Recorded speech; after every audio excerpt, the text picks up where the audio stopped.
어떻게 하는 것이 제일 좋을까? 소장님과 대화했을 때 매도인이 집을 많이 갖고 있어서 양도소득세 때문에 파는 것인지, 재정 상황이 어떤지, 세금 부분 이외에 급전이 필요한지, 해외 이민을 급히 가야 되는지 등등 파악을 할 수, 또 등기부등본도 미리 확인해 볼 것을 추천드립니다. 등기부등본을 떼면 이분이 언제 샀는지, 또 얼마에 샀는지 파악이 되죠. 또 대출은 얼마 있는지, 대출의 대출 때문에 급전이 필요한 것은 아닌지. 그리고 임차권 등기 명령이라는 게 있어요. 전세권 설정 등기를 안 하고 확정일자와 전입신고만 받아놓고 살던 전세 세입자가 전세금을 받지 못하고 이사를 나가야 될 경우에 그냥 전입을 빼버리면 아무런 법적 구제를 받지 못하기 때문에 등기부등본에 등기를 해놓고 나가는 그런 제도죠. 그래서 그 임차권 등기 명령이 되어 있다. 그럼 당연히 집주인이 전세금 내줄 돈이 없는 말은 경제적으로 어렵다는 말이 되겠죠. 그래서 모든 어떤 이런 일련의 상황들을 파악을 한다면 협상을 할 때 당연히 나에게 도움이 되겠죠. 너를 알고 나를 알면 백전백성. 많이 알면 알수록 협상에 이용할 수 있을 것입니다.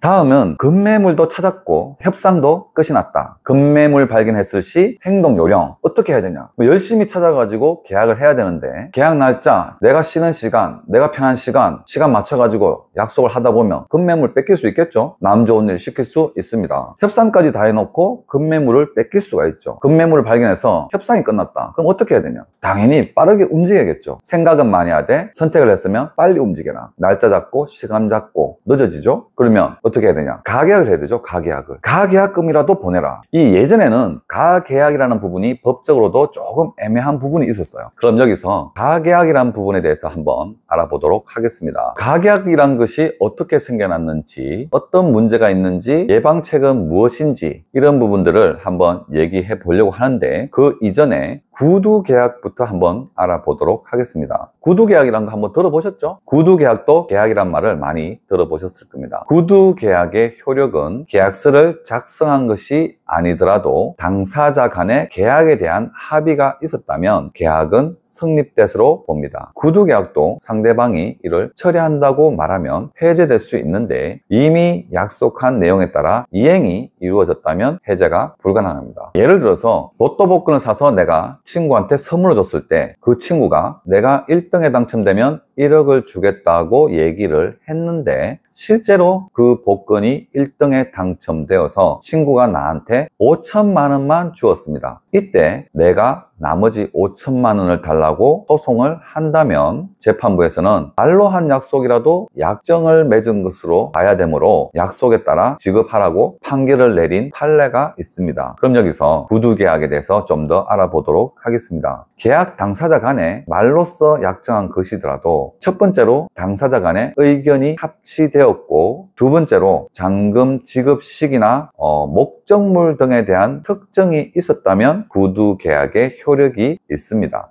그래서 구두계약도 계약이다 하니 부동산 거래하는 현장에서도 가계약금을 걸고 했었죠. 마음에 드는 물건이 있다면 놓치지 않으려고 가계약으로 선점하기 위해서 가계약을 했었습니다. 또한 부동산 공인중개사가 계약으로 이끌기 위해서 일단 가계약금이라도 송금하라고 유도하기도 했었죠. 그렇지만 구두계약으로만 얘기하고 돈만 송금하고 했었기 때문에 항상 분란의 소지가 있었고 때로는 소송으로 이어졌습니다. 하룻밤새 마음이 변한 매수 쪽에서 가계약 이행 안 할 테니 가계약금 돌려줘, 또는 마음이 변한 매도 쪽에서 가계약금 돌려줄 테니 이 계약 못하겠다 등 여러 가지로 문제점이 많았죠. 이렇게 되면 매도인도 매수인도 타이밍도 놓칠 뿐만 아니라 마음고생도 많이 하게 되죠. 하지만 사실 민법에서는 가계약이라는 용어 자체가 없습니다.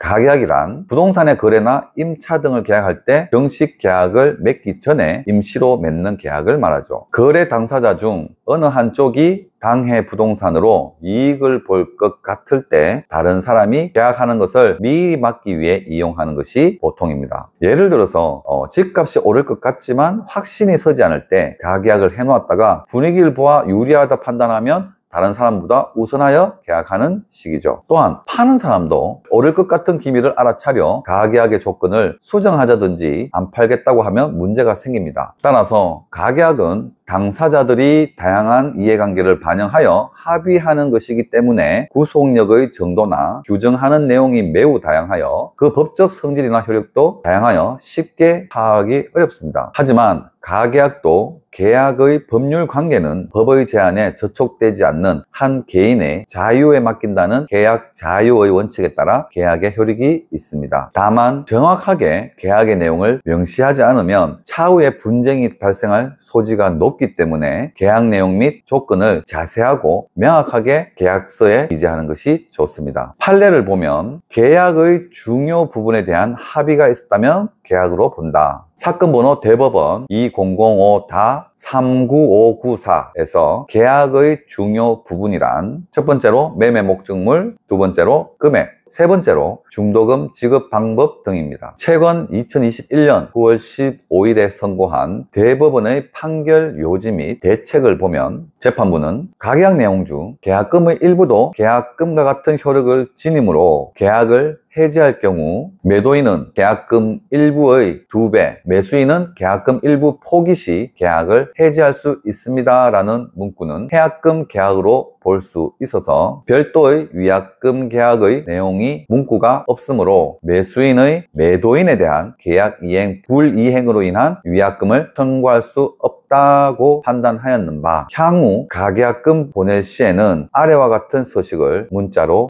보내야 할 것입니다. 그럼 여기서 부동산 가계약 양식을 말씀드리겠습니다. 1번 부동산의 표시, 2번 매매 예정 금액, 3번 가계약금, 4번 본계약 체결일, 5번 매도인 인적사항, 6번 매수인 인적사항, 7번 매도인 계좌번호, 8번 거래약정 내용. 거래약정 내용을 보면 첫 번째로 다른 약정이 없는 한 매도인은 가계약금의 배액을 상환하고 매수인은 가계약금을 포기하고 계약을 해지할 수 있고 계약 체결 후 매도인, 매수인 어느 한쪽이 계약 불이행하는 경우는 가계약금을 위약금으로 본다라고 적으시고 두 번째로 가계약의 효력은 가계약 체결일로부터 본계약이 체결될 때까지 유효하다. 세 번째는 본계약은 매도인, 매수인에게 위 부가 조건이 기록된 본 가계약 내용의 문자를 핸드폰으로 발신하여 동의를 받고 가계약금은 온라인 송금한다 라고 작성해서 가계약을 진행해야 합니다. 그래서 간단한 계약 서식과 계좌를 받았다면 바로 송금을 하는 것이 중요하죠. 송금하면 계약이 이루어집니다. 당연히 중간에 공인중개사분을 끼워서 이용을 해야 되고 공인중개사분이 작성한 가계약 내용을 가지고 계약을 체결합니다. 돈부터 보내고 난 다음에 시간 잡고 날짜 잡고 해도 늦지 않습니다. 중요한 것은 집중을 해서 선택을 했다면 바로 송금하는 것이 중요합니다. 그래서 이번 영상에서는 어느 시점에 아파트를 구매해야 되나 그것도 중요하지만 이런 시기일수록 급매물이 나올 확률이 많이 있기 때문에 급매물을 잡는 중요한 시기입니다. 라는 말씀을 드리면서 이번 영상은 마치도록 하겠습니다. 감사합니다.